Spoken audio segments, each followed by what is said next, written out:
Bonjour à tous, chers amis. On parle aujourd'hui du prochain chapitre, prochain paragraphe du chapitre 40.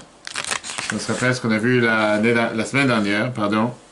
Pour tous ceux qui ont suivi, on peut revoir le cours sur l'application Torah. On avait vu qu'est-ce que ça veut dire avoir des ailes pour pouvoir voler. En deux mots, on a vu le grand débat entre la différence qu'il y a entre faire les actions sans attention et faire avec attention. On a vu la différence entre les deux. Et bien sûr, on a vu le plus important, c'est de se rappeler qu'il n'y a pas l'un ou l'autre. Est-ce que c'est mieux de faire avec attention ou de faire sans attention? Mais on a vu comment on a besoin d'avoir ce qu'on appelle la kavana. Et si tu n'as pas la kavana, à ce moment-là, tu as un problème. Pourquoi tu as un problème?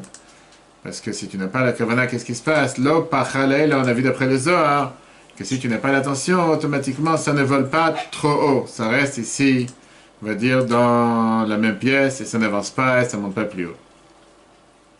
On avait terminé avec l'histoire d'Elisha ben Avouya, fameuse histoire, comme quoi Rabbi Meir, il apprenait la Torah de lui, mais néanmoins, dans le ciel, on a dit qu'on ne veut plus apprendre la Torah de Rabbi Meir, parce qu'il apprend la Torah d'une telle personne. On a vu le conflit qu'il y a dans la Torah elle-même. La différence entre quelqu'un qui pourrait éventuellement faire la Torah et les mitzvot toute sa vie et néanmoins il n'est pas parti trop loin. Pourquoi? Parce qu'il a fait de manière robotisée ou il a fait de manière totalement sans attention. Ou bien une personne que par ça qu'il a appris la Torah, automatiquement il a totalement changé. C'est pas qu'il a appris et que c'était quelque chose déconnecté de la personne. Bien au contraire, il a appris et ça fait partie de lui. Transforme la personne. Et on a fini avec l'exemple que ça serait bien une personne qui veut investir dans la prière, par exemple, de prendre chaque jour un paragraphe, une étude, un passage. Et avec ça, il pourra éventuellement voler très haut. Parce que le but, c'est justement pas que ça reste sur terre, mais que ça vole dans le monde d'en haut.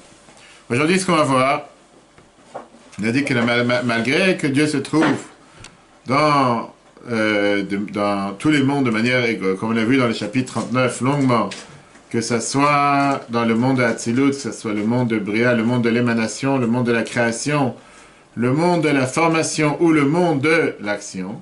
Néanmoins, il y a des différences entre l'abondance, celui qui se rappelle l'exemple qu'on avait donné avec les tuyaux PVC, entre les diamètres 5, diamètre 10, voire diamètre 50, que c'est pas la même chose. L'abondance que tu peux recevoir si tu as un tel diamètre ou si tu as un tel diamètre. Et plus le diamètre est grand, plus l'abondance est grande. Et là, on comprend, on a vu la différence entre la Torah et l'étude que quelqu'un peut faire l'ishma, en deux mots parce que Dieu il a demandé de faire, ou quand il le fait, chez le l'ishma. On a vu la différence en fonction de l'abondance. La parole, comment une personne parle en général, c'est en fonction, on va dire, de l'âme animale, pas de l'âme divine. L'âme animale, elle est matérielle, elle ne cherche pas à avancer, elle ne cherche pas à évoluer, elle ne cherche pas forcément à faire des choses comme Dieu il la demande de faire. Elle cherche plutôt son intérêt personnel, jusqu'à ce qu'on peut parfois avoir le sentiment, comme dit dans la Torah, de Anivav Siod. C'est moi qui ai fait, c'est moi qui ai agi, c'est moi qui ai telle ou telle personne. Et parfois, le fait d'agir de cette manière, ça ne va pas trop loin, puisque Dieu il dit clairement que je ne suis pas intéressé à avoir un contact avec quelqu'un qui se sent orgueilleux. Et quand quelqu'un parle ce qu'on appelle des dvarim betelim, des paroles en vain, ou même des sujets profanes, là il a les deux composants minimalistes, on va dire. D'un côté, il a ce qu'on appelle, puisque c'est des paroles qui concernent seulement l'âme animale et qui ne concernent pas l'âme divine, automatiquement c'est sûr que c'est des paroles qui ne vont pas trop loin. Et deuxièmement, la divinité elle est totalement cachée, on ne la voit pas. Parce que ça fait partie des paroles naturelles. Est-ce que ça veut dire que du matin jusqu'au soir, tu dois dire des paroles de Torah? C'est pas ce qu'on a dit. Mais la question, elle est, est-ce qu'il y a un but et un sens dans ce que tu es en train de faire? Puisque la Torah, elle te dit qu'il faut manger, dormir, travailler, se reposer pour pouvoir faire ce que Dieu demande de toi. Est-ce qu'il y a un but et un sens? Et automatiquement, si c'est fait de manière appropriée, ça monte vers le ciel. Ou bien ça reste très bas. Ça reste dans un niveau très bas et ça monte nulle part. Quand quelqu'un il parle des paroles de Torah, il y a maintenant un des deux composants qui reste, on va dire des deux contractions. C'est vrai qu'il n'y a pas la divinité voilée, parce que c'est des paroles de Torah. Les paroles de Torah, c'est forcément la parole de Dieu. La Torah ne fait pas partie de la nature. La Torah, elle est le dévoilement de la volonté de Dieu. La Torah, c'est ce qu'on veut dire, elle est Torah Tachem. La Torah de Dieu est Torah Temet, une Torah de vérité dans n'importe quelle circonstance, dans n'importe quel endroit. Les paroles que tu as dit, ce sont des paroles saintes, ce ne sont pas des paroles qui sont, on va dire, profanes. Mais néanmoins, puisque c'est dit par un corps matériel et une âme animale, automatiquement, ils ont cette contraction d'abondance qui veut dire que tu as un diamètre 5 cm. Et c'est pas la même chose que si ça aurait été avec un diamètre 50. Et c'est pour ça, on a vu la dernière fois, que quand quelqu'un il apprend la Torah chez l'Olishma, quand il apprend la Torah, pas parce que Dieu l'a demandé de le faire, mais parce qu'il cherche un gain ou un profit personnel, automatiquement cette Torah ne peut pas monter vers le haut, elle reste dans le monde d'en bas, elle reste dans le monde, dans le superficiel du monde. Si on met maintenant la catégorie en 4 étapes, Dvarim et Telim, quand tu parles des paroles en vain, dans ces cas-là, tu as et la contraction de l'abondance et le voilage du nom de Dieu.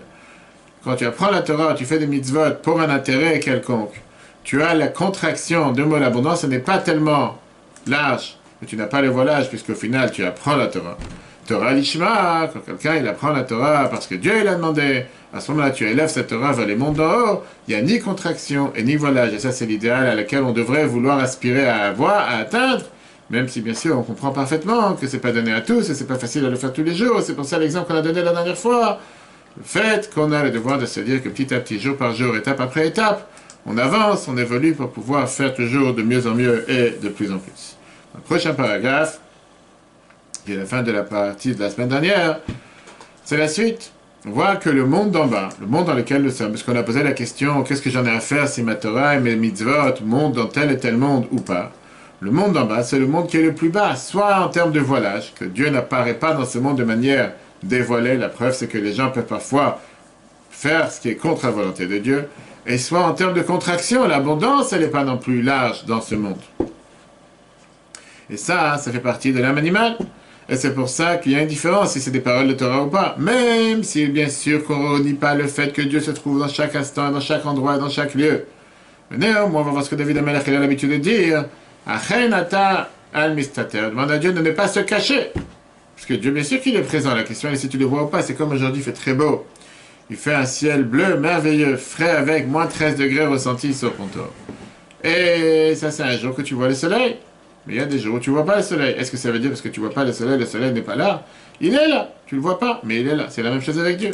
Maintenant, est-ce que c'est pas mieux de pouvoir le voir? Bien sûr que c'est mieux de pouvoir le voir. Regardons le texte. La reine, je crois que c'est le dernier paragraphe, oui. La reine, je me d'abord à dire Torah, quand tu parles les paroles de Torah. Ou tfila et la tfila bli kavana, sans attention. Ça veut dire que tu ne réfléchis pas à ce que tu fais, mais tu fais les choses de manière totalement, qu'on appelle ça, automate. Ou bien totalement comme un robot automatisé, mécanique, merci. Ah, chien, autre chose, bien sûr. Tu mets une parenthèse. Tu n'es pas en train de dire des bêtises, tu es en train de dire des paroles saintes, des paroles de la Torah. Tfila. Mais une klipat noga, il n'y a pas cette klipat noga qui est les forces du mal mélangées avec le bien. Chez Benefesh Achiyunit, qui a dans l'âme vitale, Masach Mavdim Klal, ce n'est pas du tout une paroi qui sépare les hastir pour cacher ou les chassot et recouvrir. Du château et sur la sainteté de Dieu, qui est habillé dans ses paroles. C'est des paroles saintes. Si c'est des paroles saintes, automatiquement c'est sûr que la volonté de Dieu elle est habillée à l'intérieur, et elle est à l'intérieur. La divinité. Comme chez Master, comme si elle aurait pu être cachée ou mechassa et voilée. Du château et sur la sainteté de Dieu, chez Benefesh Achiyunit qui a dans l'âme vitale, chez Medaber et Dvarim Betelim, quand tu parles des paroles en vain, des paroles qui veulent rien dire. C'est pas la même chose, tu parles des paroles de Torah. Chez Benefesh Achiyunit, dans l'âme vitale, chez Beshaba, Lechaim Atmim, qu'il y a dans les autres animaux cachés. Pas comparer, là tu dis des paroles de Torah, et là tu dis des paroles en vain, c'est deux choses différentes.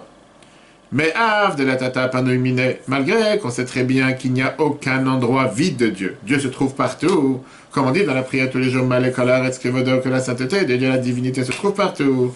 Mikol Makom, néanmoins, Dieu, il se cache derrière toutes les cachettes.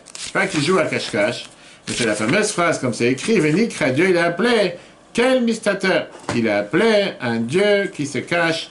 C'est dans Yeshaya, Isaïe, chapitre 45, verset 15. Achéinata, quel mystateur, toi, Dieu, tu es un Dieu qui se cache.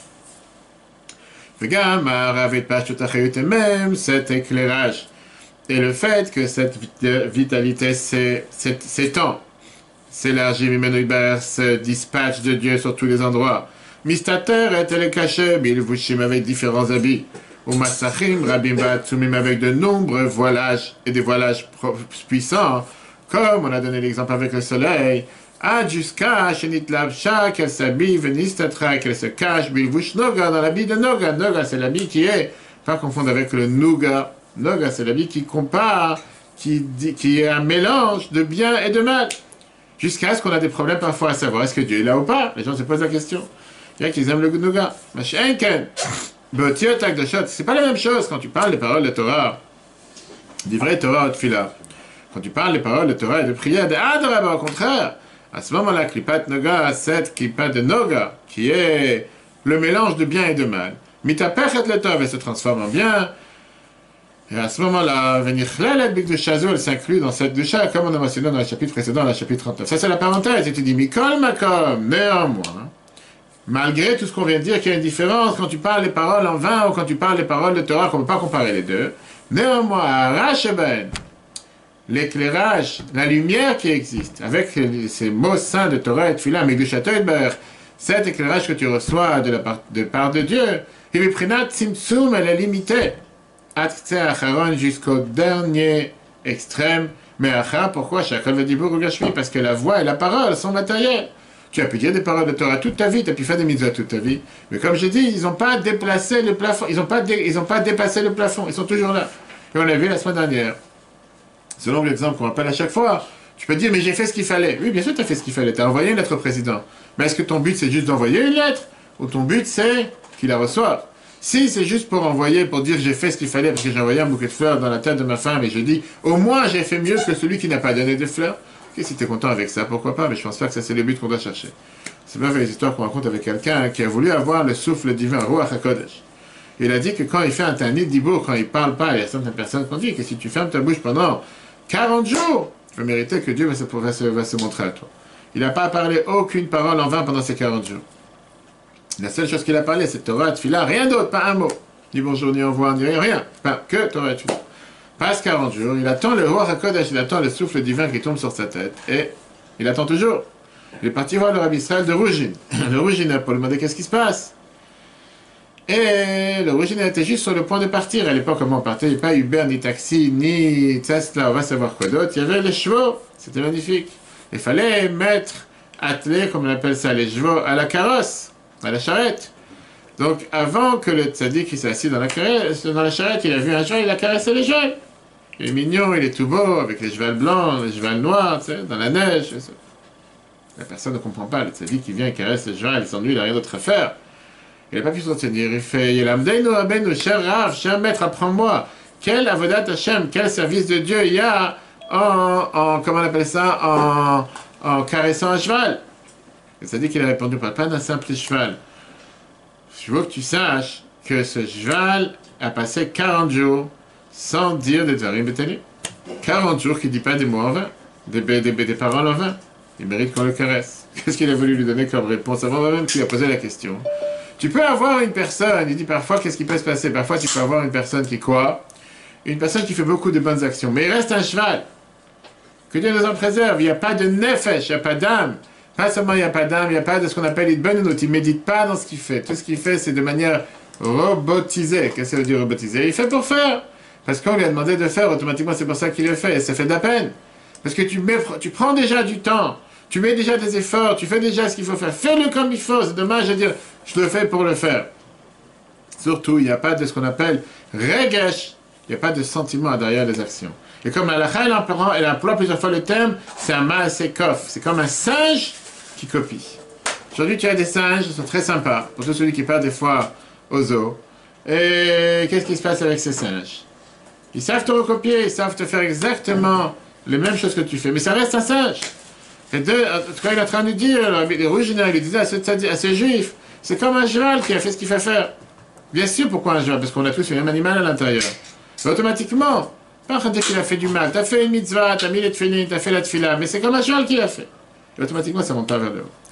Si on récapitule ce qu'on vient de voir dans cette première partie du chapitre 40, quand quelqu'un il apprend la Torah chez l'Olishma, pas parce que Dieu l'a demandé, mais pour son propre intérêt ou quoi que ce soit, elle ne monte pas vers le haut. Elle reste en exil dans le monde d'en bas. Pourquoi? Parce que les mots que tu sors, ce sont des mots matériels, des mots automatiquement sans kavana, sans intention, sans méditation, sans réflexion, sans investissement. Si tu les fais juste de manière automate, de manière Je dis parce qu'il faut le faire, il reste très très bas. Qu'est-ce qu'on apprend? On apprend de ce premier paragraphe du chapitre 40, avec tout ce qu'on a vu la semaine dernière, qu'on peut voir sur l'application eTorah sur Google et Apple, comment il faut consacrer son temps à l'étude de la Torah. Ça ne suffit pas de dire j'apprends. Ou j'ai payé un vrai. Aujourd'hui, c'est le style, la mode. Je dis, tu parles à quelqu'un. Non, on m'a dit il faut payer un vrai en Israël qui apprend pour moi. Quelle bêtise. Quel rapport? Qu'est-ce que ce vrai va apprendre pour toi? Il mange pour toi, il dort pour toi, il se promène pour toi. C'est tellement facile de se dédouaner de son devoir. Moi, je n'ai pas besoin d'apprendre. Partage tes bêtises. J'ai payé un vrai. Et qu'est-ce qu'il va apprendre pour toi? Qu'est-ce que tu tournes la tête? Prends. C'est tellement plus facile. Je donne l'argent à quelqu'un qui va apprendre. Toi, apprends. Monsieur, ça c'est pas du tout le rapport avec Israël. C'est pas le sujet d'aujourd'hui. Si tu veux, je t'expliquerai après. Toi, prends le temps d'apprendre. Bien sûr, tu dis, mais je suis pas capable d'apprendre 10 heures. Personne t'a demandé d'apprendre 10 heures. Tu consacres 1 heure de temps à apprendre. Mets le portable de côté. Comme Rabbi disait à chaque fois qu'on apprend la Torah, ça doit être comme Shabbat. Mettre le téléphone, il est fermé. Il n'y a pas de téléphone, il n'y a pas de chose. Investis-toi dans ce que tu fais. Tu mets 5 minutes de tefilin, parce que tu n'as pas le temps de faire toute la tefila. Prends ces 5 minutes et fais-les comme il faut. Je ne dis pas je le fais pour le faire. Ça ne suffit pas d'apprendre. Même si tu apprends 10 pages de Gemara par jour, 100 pages de Gemara. Mais c'est important d'avoir cette hirat shamaim, cette crainte de Dieu, la manière comment tu apprends. Et c'est ce qu'on a vu la dernière fois de Pirkei Avot, que celui qui apprend, il doit devancer yirato le chochmato, sa crainte de Dieu avant la sagesse. Tu peux être un grand théologue, penseur juif, avec une grande barbe sans kippa. Comme il y en a beaucoup, je ne citerai pas les noms. Mais c'est pas pour ça que ce que tu as appris a de la valeur. Et deuxièmement, c'est important de savoir de qui on apprend. On a vu la dernière fois de l'Agmara. On a vu ce que les Chachamim nous disent, qu'on peut apprendre de quelqu'un seulement qui ressemble à Malach Hashem, un ange de Dieu. Quelqu'un, en deux mots, qu'on reconnaît chez lui qui a une certaine sainteté. On reconnaît chez lui qui a une certaine crainte de Dieu et qui a un certain qui travaille sur lui. Pas quelqu'un qu'il a tous les désirs et les plaisirs et les fantasmes matériels. Et en même temps, il dit qu'il voudrait apprendre, etc. Qu'est-ce que ça veut dire? D'abord, il faut apprendre de quelqu'un qui est chemin mitzvot, tout court. Quelqu'un qui pratique la Torah et les mitzvot. Quelqu'un qui croit dans la sainteté de Dieu, la sainteté de la Torah. Quelqu'un qui se permet de venir et dire tel Gemara a un problème, il faut changer la phrase. Tel Shulchan Aruch a fait une erreur. Ou bien qui se dit oui, Rava il a pensé comme ça, bah il a pensé, et moi je pense comme ça. Qui tu es? Qui tu es pour te comparer aux Rishonim ou Acharonim ou pour essayer de dire qu'ils ont dit quelque chose de tordu? Deuxièmement, il faut apprendre la Torah ou la pensée juive, ou bien la science du Talmud, comme les gens appellent, par des gens qui ne croient pas eux-mêmes dans la sainteté de la Torah. Ça peut être des grands théologues, ça peut être des grands penseurs qui viennent et qui te sur le plateau télé, au plateau radio, qui te lancent à tout va, comme comment il s'appelle Depardieu. Cette semaine, la semaine dernière, qui a dit qu'il adore la Torah, magnifique pour lui. Mais je ne pense pas que quelqu'un de chez nous va dire pour ça il faut regarder tous les films de Depardieu parce qu'il apprend la Torah. Donc certainement dans ces films il y a beaucoup de Torah. Je dis, il ne faut pas faire cette bêtise. Parce qu'une telle étude ne monte pas vers le haut. Au contraire, c'est une étude qui est pleine, on va dire, parfois de venin, de ce qu'on appelle renier dans l'existence de Dieu. Parfois même d'apicorsut, qui est contre la volonté de Dieu. Et c'est pas forcément en train de juger ces personnes, c'est parce qu'ils n'ont pas cette connaissance. Et donc, oui, pas de tout le monde on peut apprendre. Et de la manière comment on apprend est totalement différent. On raconte une histoire sur un grand Gaon qui ne croyait pas dans la Torah. C'est-à-dire la Torah elle est bien, elle est sympa, c'est une bonne science, et c'est comme toutes les sciences. Qu'est-ce qu'on appelle un Gaon alors? Justement, aujourd'hui on appelle tout et n'importe quoi, on appelle quelqu'un un tzaddik. Un Gaon, officiellement on dit qu'un Gaon représente quelqu'un qui connaît les 60, parce que Gaon c'est le compte numérique de 60. Gimel, Aleph, Vav, Nun, ça fait 60, c'est les 60 maserteurs du Talmud, officiellement. Mais aujourd'hui, n'importe quelle personne qui a appris un petit mot de Torah le vendredi soir à la synagogue, quel Gaon, quel tzaddik. C'est la norme. Et il est parti, il voulait apprendre la Torah dans une des yeshivot. Reb Chaim Brisk, qui était connu comme l'auteur de la manière d'apprendre de Brisk, il était con parce qu'il s'est dit si cette personne va venir apprendre dans la yeshiva, il va impulser chez les élèves des vents de kfira, de renégats envers Dieu, etc. L'autre, il a dit, il est venu voir Reb Chaim Brisker, il a dit la chose suivante. Il a dit, je ne vais pas essayer d'avoir un impact sur les élèves, je ne vais pas faire en sorte qu'ils se posent des doutes et des questions sur l'existence de Dieu, l'existentiel. Je suis venu pour apprendre, j'ai envie d'apprendre sans plus. Frère Brisk, il a répondu la phrase suivante. La halakha, elle dit que de la viande cachère qui a été cuisinée dans une marmite non cachère, on n'a pas le droit de la manger.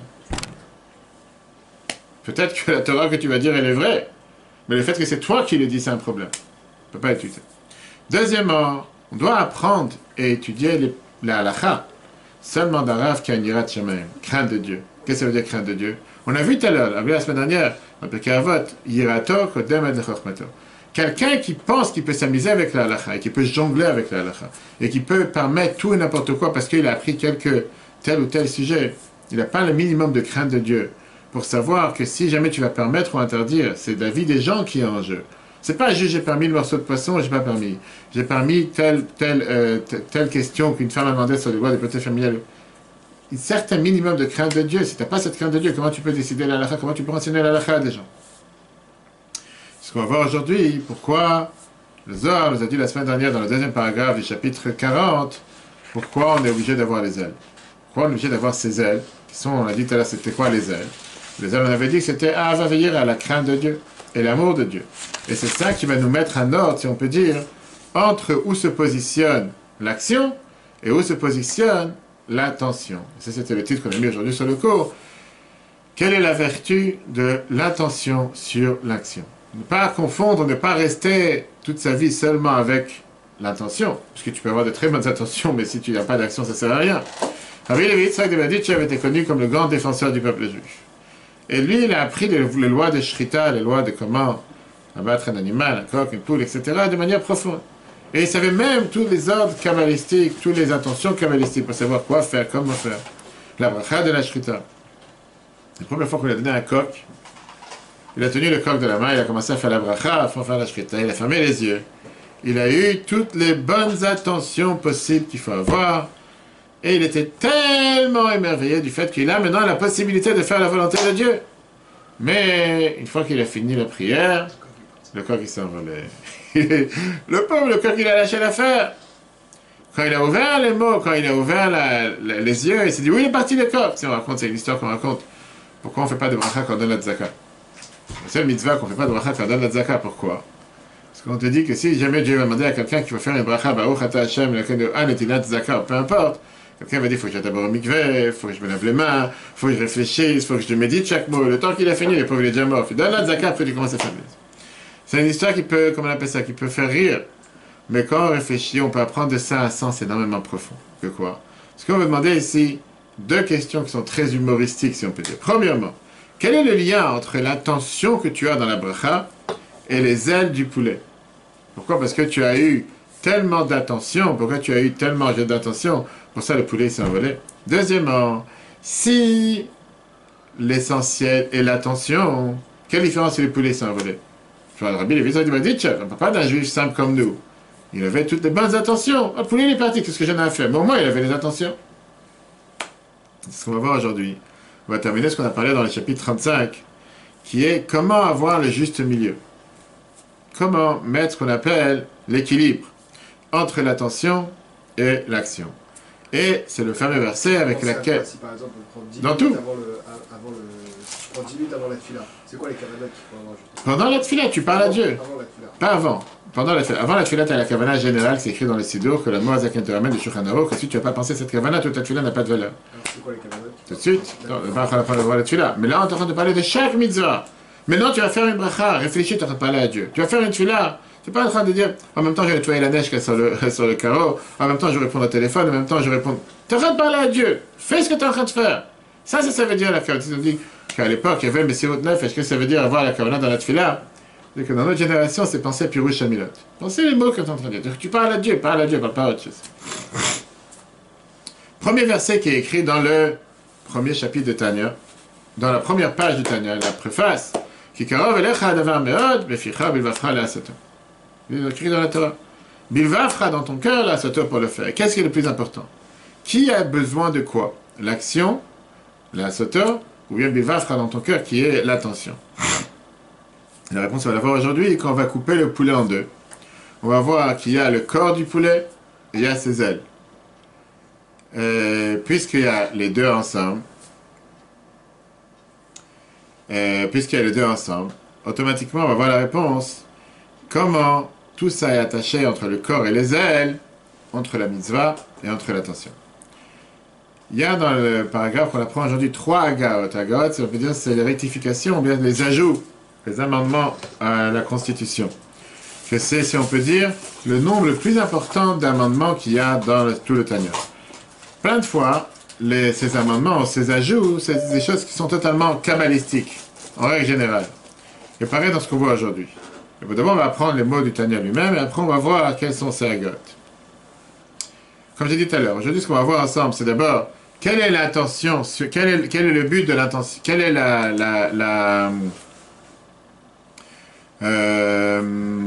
quelle est la vertu de l'intention sur l'action?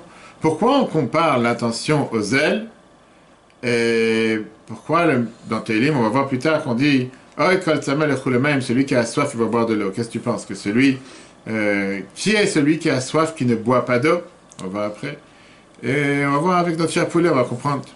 La semaine dernière, jusqu'à présent, on a posé le problème. Dieu se trouve partout dans le monde en haut, dans le monde d'en bas. La Torah, elle est unie avec Dieu dans tous les mondes sans différence.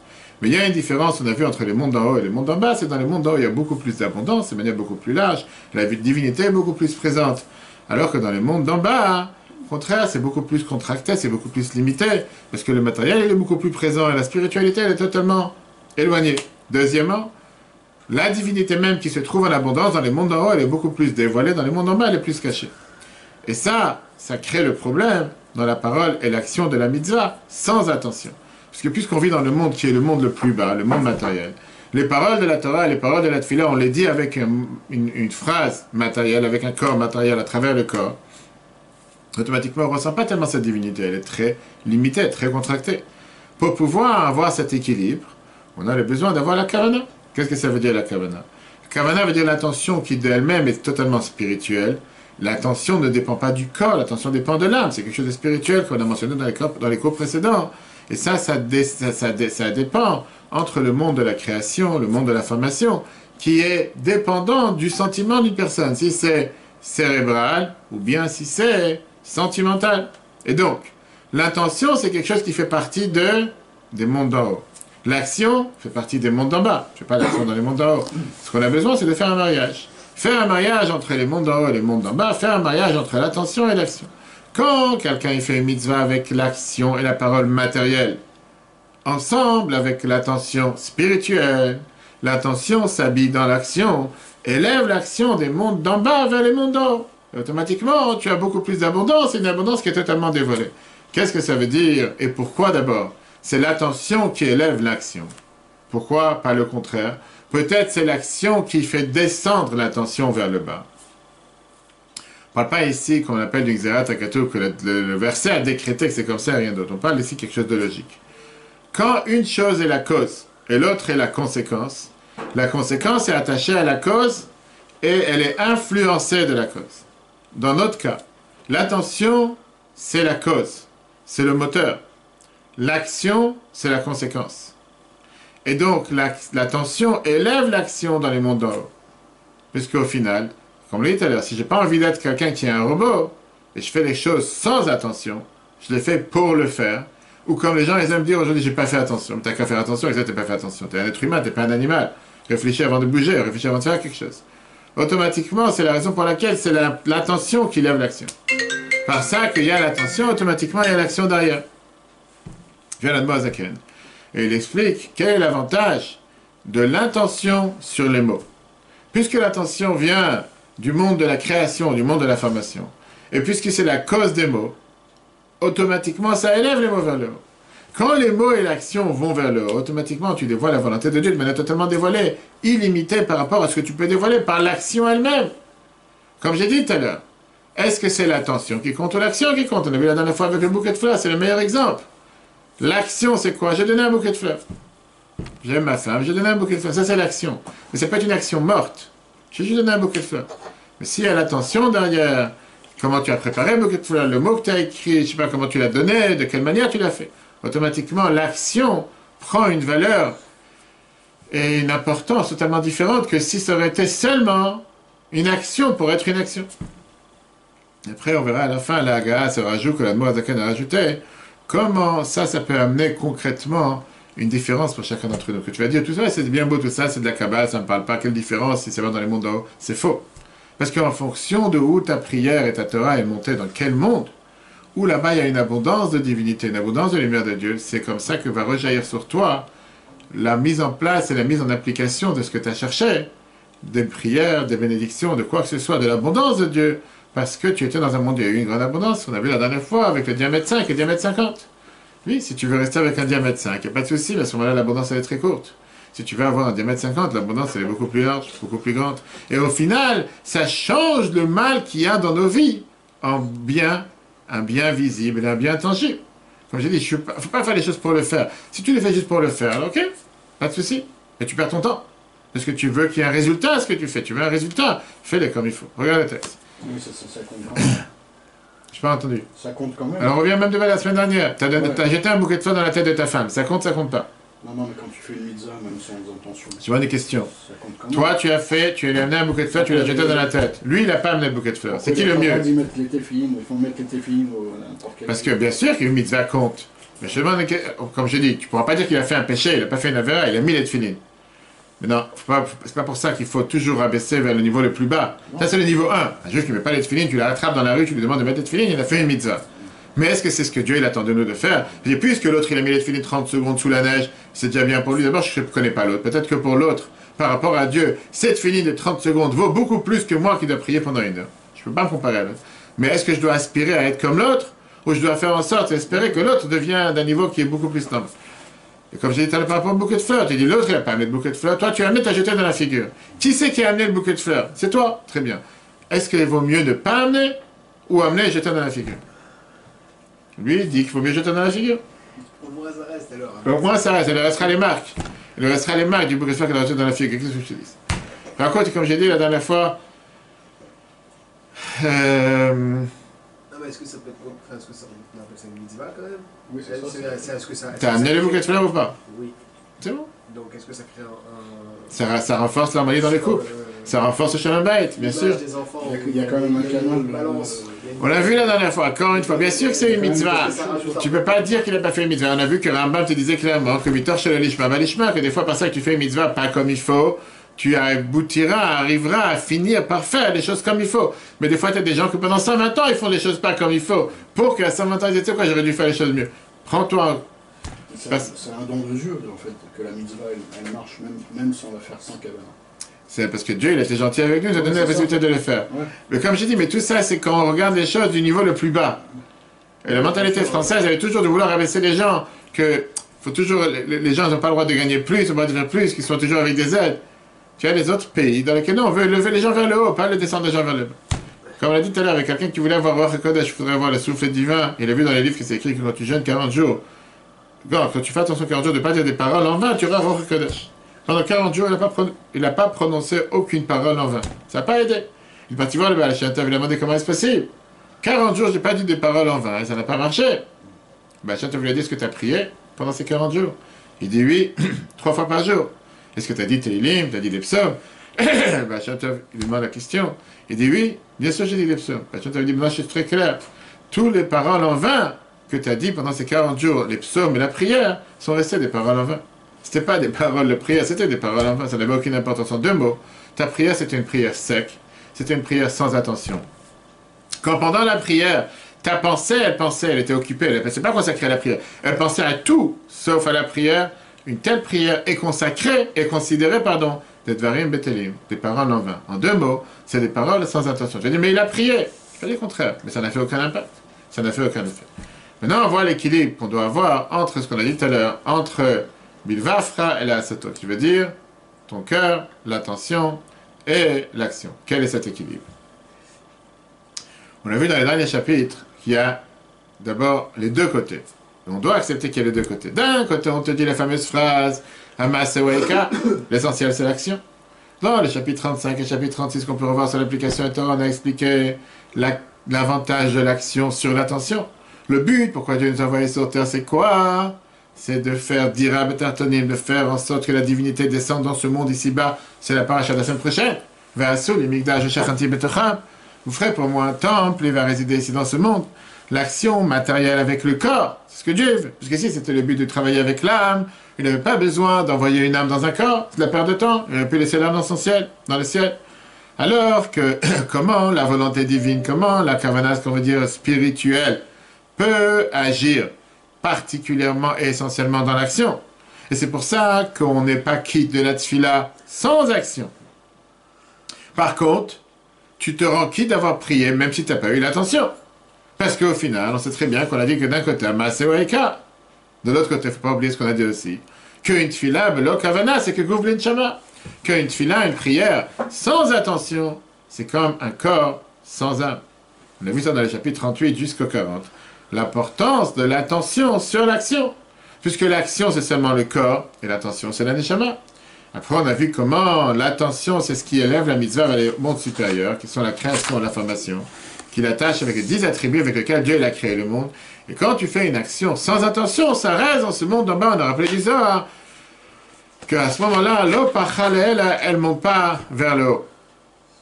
Et surtout, le contraire, on a vu que si quelqu'un il fait ça avec un ego démesuré en pensant c'est moi qui apprends, c'est moi qui fais à ce moment-là, pas seulement que la prière et la mitzvah qu'il a fait ne montent pas vers le haut, mais ça l'entraîne et ça le descend vers les forces du bas. Alors la question qui se redemande ici dans le chapitre 40, quel est le plus important? L'attention ou l'action? Qu'est-ce que je dois mettre comme ingrédient pour le gâteau? Je mets 80% sucre et 20% farine, ou 80% farine et 20% sucre? Est-ce que je dois mettre plus d'action ou je dois mettre plus d'attention? Et c'est une question critique, fondamentale, vitale dans le service de Dieu et dans tout ce qui est le rapport qu'on a entre l'étude de la halakha et l'étude de la chassidut. Parce que la halakha, Shulchan Aruch, parle de l'action. Terre à terre, tout ce que je dois faire. Hier, on a pris les lois de Mouktzeh, deuxième cours sur les lois de Mouktzeh, très riche, avec beaucoup de détails. Comme ça, tout le monde le revoit sur l'application et Torah. Mais ça parle de ce que je dois faire. Alors que la chassidut vient te mettre un accent sur le cerveau et les sentiments. Si l'essentiel, c'est l'action, alors je vais mettre beaucoup plus d'importance sur faire les choses de manière concrète après le Shulchan Aruch. Si le monde des sentiments a beaucoup moins d'importance, laisse-moi tranquille, pas besoin de mettre des sentiments. Mais si par contre l'essentiel c'est l'intention, alors je dois beaucoup plus travailler sur développer des sentiments envers ce que je fais et beaucoup moins sur l'action. Tu vois c'est quoi la vie?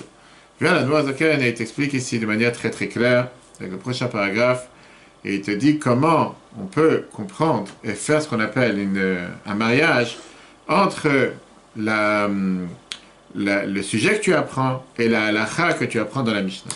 Le Zohar, il te dit, on a vu plusieurs fois la semaine dernière et la semaine d'avant, que les sentiments de l'amour et la crainte de Dieu sont comme les deux ailes de la mitzvah. Et c'est écrit Bishtaim Yofef. Qu'est-ce que ça veut dire dans les versets? Qu'est-ce que ça veut dire quand c'est écrit Bishtaim Yofef qu'avec les deux, tu vas survoler? C'est dans les Ishaïa, chapitre 6, verset 2. Il vient et te dit que l'aile de droite, c'est la bonté, l'amour, l'aile de gauche, c'est la dureté, la crainte, et avec ces ailes d'amour et de crainte de Dieu, Pachalela, ça monte vers le haut. Sans amour et sans crainte, on est appelé des poussins qui ne peuvent pas voler. Écoutez tout de suite. Maintenant qu'on a compris que l'attention, c'est les ailes, la mitzvah, c'est le corps, rappelez-vous du poulet qu'on a parlé tout à l'heure, maintenant on va comprendre le lien qu'il y a entre la mitzvah et la kavana. La mitzvah, la lutte de la Torah. Par ça qu'on va comprendre la valeur et la différence qu'il y a entre le corps du poulet et les ailes du poulet. La Mishnah, elle te dit, quand elle te parle, elle te prend une halakha claire, basique, dans les lois des tréfot, les lois de comment je peux décider si un animal il est taref, on parle d'un poulet, pas taref parce qu'il n'est pas caché depuis le départ. Un poulet qui est caché, un coq, pas une poule. Si jamais il y a une partie du poulet qui a été touchée, qui a été endommagée, qui ne laisse pas vivre, qui ne peut pas vivre normalement, automatiquement, c'est pas qu'il a du sang sur les pattes, tu vois dans les poulets, il peut vivre, il a un doigt cassé, c'est pas la fin du monde, il a une aile cassée. À ce moment-là, le poulet il est considéré taref. Et la Mishnah elle te dit que si les ailes ont été touchées, ou même ils ont été totalement coupés, peu importe, c'est arraché une aile dans un grillage, etc., le poulet il est caché. Pourquoi? Parce que tu peux vivre sans ailes. Tu ne peux pas vivre sans tête, tu ne peux pas vivre sans corps, tu peux vivre sans ailes. Qu'est-ce qu'on apprend de là? Que l'essentiel du poulet, c'est quoi? C'est le corps. Les ailes, c'est les roues de secours, on va dire, c'est ce qui aide l'avion à décoller du parterre. Un avion sans ailes peut rouler sur l'autoroute. Mais est-ce qu'il remplit son devoir? Tu veux rouler sur l'autoroute? Il n'y a pas de souci, si tu veux rouler sur l'autoroute, tu peux faire quoi? Prends une voiture. Pas besoin de prendre un avion pour rouler sur l'autoroute. Tu dis, mais moi j'ai un avion, moi j'ai un jet. C'est très bien, mais t'as pas d'ailes. À quoi ça sert? Dire que le poulet ne peut pas vivre sans ailes, c'est pas d'embouteillage. Dire que le poulet ne peut pas vivre sans ailes, c'est un mensonge. Le poulet peut vivre sans ailes et il est caché d'après la halakha. Dire qu'il est considéré un poulet, il fait de la peine le pauvre. Tout le monde s'envole, tout le monde prend, tout le monde s'en va, et lui il ne peut pas bouger. Ça c'est exactement l'exemple que la Moazak te met d'après la halakha, avec la kavana et la mitzvah. L'essentiel de la mitzvah, tu montes et tu descends, c'est quoi? C'est l'action. L'action, cherche pas à tourner en rond. C'est l'action, l'essentiel de la mitzvah, d'accord? Le corps du poulet. Pourquoi? Parce que Dieu, il veut que tu fasses la mitzvah. Dieu, il veut que tu mettes tes tefillin. Dieu, il veut que tu mettes la tzaka. Dieu, il veut que tu fasses la tefila. Dieu, il veut que tu apprennes la Torah. C'est quoi l'intention alors? L'intention, c'est ce qui te donne. C'est les ailes qui sont faites pour élever la mitzvah à un endroit où tu vas pouvoir sentir cet attachement avec Dieu. Sans cette attention, la mitzvah, bien sûr qu'elle te fait attacher avec Dieu, mais c'est un endroit où tu ne peux pas le voir. Il n'existe pas. Oui, comme on dit, si tu marches comme un poulet, si tu remines comme un poulet, je sais pas, si tu bouges comme un poulet, c'est forcément que tu es un poulet. Mais si tu n'as pas d'aile, baya, comme on dit. L'idée de dire que la halakha te dit qu'un poulet il est cachère sans ailes, c'est aussi quand tu penses le contraire, que des ailes sans poulet, ça n'a pas de sens. C'est exactement la même chose qu'on a vu dans le début du chapitre 38, que la tefila, elle est cachère même sans intention. Alors qu'une intention sans tefila, elle n'a pas de sens. Parce que tu peux méditer toute la journée sur la grandeur de Dieu, mais si tu n'as pas fait la tefila concrètement, tu n'as rien fait. Et donc, quand on a vu l'histoire avec Rabbi Levi Tzrak Tibaditchev tout à l'heure, quand on s'est dit qu'il a eu toutes ses pensées pour pouvoir faire la bénédiction sur le poulet, les ailes du poulet se sont levées et se sont enfuies. Pourquoi il n'était pas content? Parce que même s'il savait que l'attention est importante, l'attention n'est pas l'essentiel, c'est la mitzvah qui est importante. Et comme je te dis, la question que tout le monde a, alors qu'est-ce qu'il faut? C'est quoi le plus important? Il faut ça ou ça? Il faut les deux. C'est ça que le moment Zacharie était dit dans le prochain chapitre, prochain paragraphe. Que Yira et Ava, l'amour et la crainte de Dieu sont appelés Gatfin, sont appelés des ailes. Et que les deux ailes sont les deux bras de l'homme. Et d'après la Kabbale, la main droite, c'est le chesed, la bonté. La main gauche, c'est la gvura, c'est la dureté. Les deux ailes représentent Ava et Yira, l'amour et la crainte de Dieu. Quand tu fais une mitzvah sans amour et crainte, tu es appelé dans le Zohar comme un poussin qui ne peut pas grandir, qui ne peut pas voler. Après la base de la halakha, que les ailes du poulet ne sont pas l'essentiel du poulet et que sans ça, le poulet, il est cachère. Pareil. Le corps de la mitzvah, c'est quoi? C'est de faire la volonté de Dieu. L'amour et la crainte sont faits quoi? Pour s'élever et dévoiler la volonté de Dieu qui est dans la mitzvah. Et on verra dans le commentaire qu'il a rajouté à la fin que d'après la Kabbale, qui est ce poulet qu'on parle dessus à longueur de journée? C'est l'ange Matat. L'ange Matat qui est considéré celui qui représente le monde de la formation, mais ça on verra plus tard. Au basé, Yuvan Netaven va bien comprendre. Ah, des trilou chimoussa, que l'amour et la crainte de Dieu, Nikraim Gatfin, ils sont appelés quoi? Des ailes. Derech Machal, par exemple, que dit-il, comme c'est écrit au Bishtaim, et au fait, on a vu dans Ishaïa, c'est écrit qu'on vole avec deux ailes. Bon, chaque Tavara Bichaim Vital, comme il a écrit, le refrain Vital Zichrono Livracha, Bishara Yichonim Perek Alef, dans les écrits kabbalistes, chapitre 11, chaque Nafaim Baof, c'est quoi les ailes qu'il y a dans le poulet? Emzrot et Adam sont les bras de l'homme, Choule, etc. Au Betikonim, dans le Tikkun Zohar, Père Rachid explique. Chez Oskim, Batora, au mitzvot, ceux qui apprennent et qui font la Torah, les mitzvot Bitrilou, Chimou, avec l'amour et la crainte, Nikraim Banim, ils sont appelés des enfants. Ilav, et sinon, Nikraim Efrochim, ils sont appelés des poussins. Pourquoi? De l'œil, Achlin, le Pacha, parce qu'ils ne peuvent pas voler. Kikmo, chacun fait de la même manière que les ailes du poulet. Et Namikarov ne sont pas l'essentiel du poulet. Sa vie ne dépend pas du tout des ailes. Il peut très bien vivre sans ailes. Comme on a appris dans la halakha. Que si jamais les ailes du poulet ils sont disparues, elle est totalement cachère. La Gemara Choulin, chapitre 3, Mishnah 4. L'essentiel du poulet, c'est quoi? Ou roche, c'est sa tête, v'chol goufo et tout son corps. V'aknafaim, et les ailes. Ils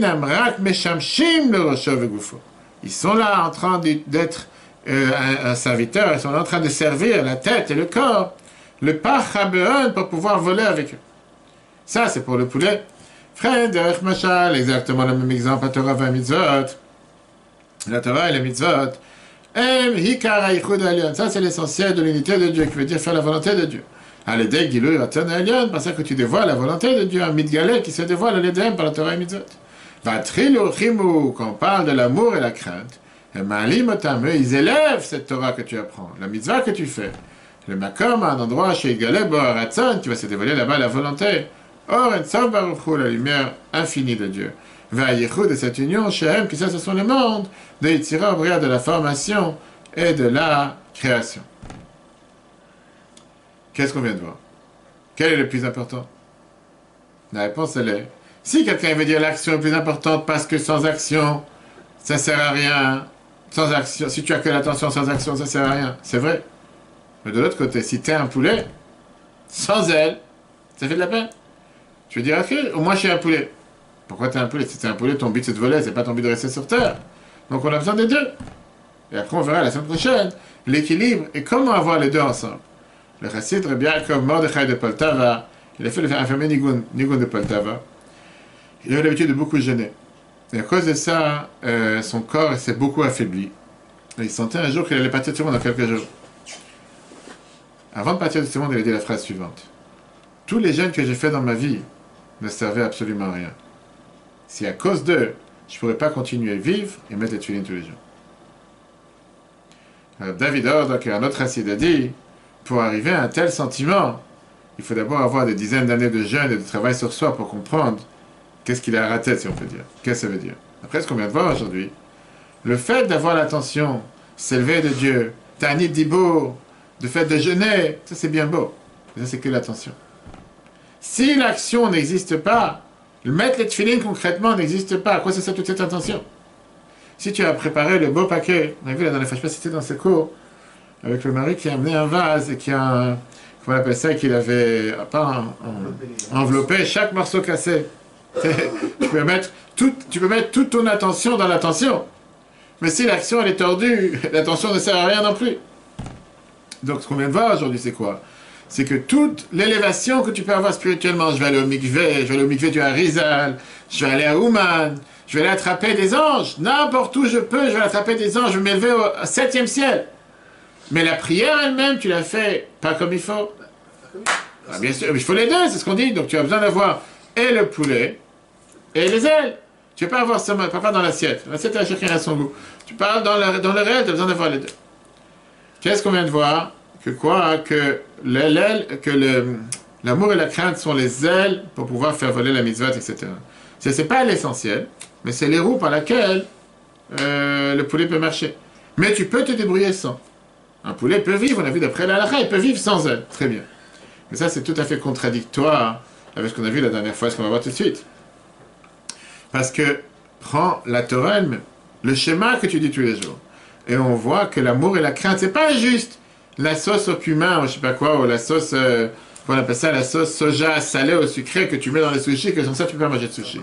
La Torah te dit contrairement à ça. Ça fait partie des 613 commandements. On voit dans les schémas tous les jours, Ve'ahavta et Hashem Elokecha. Tu as un devoir d'aimer Dieu. Sur la crainte, et Hashem Elokecha tira, tu as un devoir de craindre Dieu. C'est pas juste une sauce supplémentaire. Si tu veux, je te rajoute de la sauce, je sais pas, chili sauce. C'est pas une sauce en plus. C'est pas que tu peux manger des sushis sans sauce. Pas de sushi maintenant. La Torah te dit tu as un devoir d'aimer et de craindre Dieu. Je peux pas dire, je sais ce que j'ai fait. Oui, là, tu me dis des ailes. Je peux vivre sans ailes. Le poulet peut vivre sans ailes, ce qu'on a vu jusqu'à présent. Puisque les mitzvot, c'est le corps et pas les ailes. Jusqu'à présent, on te dit quoi? Que l'amour et la crainte, c'est les ailes. T'as pas d'ailes, tu vis sans ailes. C'est pas si grave que moi, t'as fait. C'est impossible une chose pareille.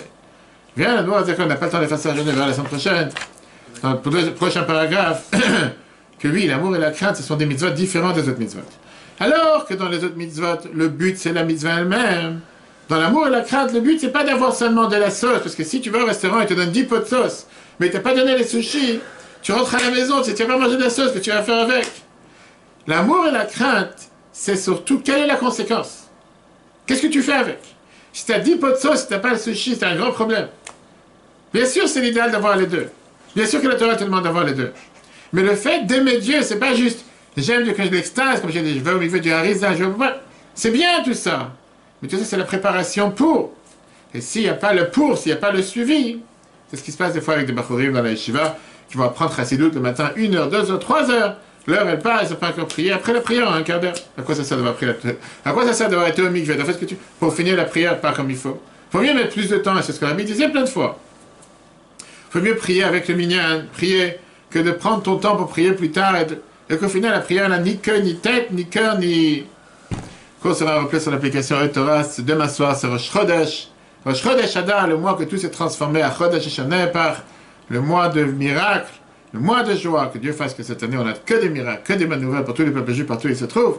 Ce soir, merveilleux cours sur la paracha Mishpatim, mais hier, on a parlé sur la loi de Mouxé, lundi soir, on a parlé sur un merveilleux cours, pourquoi la Torah orale, qui nous sommes pour parler au nom de Dieu, pourquoi Dieu ne pouvait pas donner la Torah avec des lois de manière les plus simple, tout écrit. Et lundi midi, on a vu le cours de la Gemara, le cours sur la paracha Mishpatim, pourquoi on commence avec les lois d'esclaves, quel rapport avec l'esclavage. Revoir tous ces cours.